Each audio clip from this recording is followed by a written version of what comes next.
لام ميم الله لا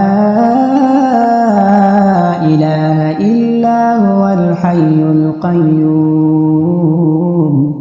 نزل عليك الكتاب بالحق مصدقا لما بين يديه وأنزل التوراة والإنجيل من قبل هدى للناس وأنزل الفرقان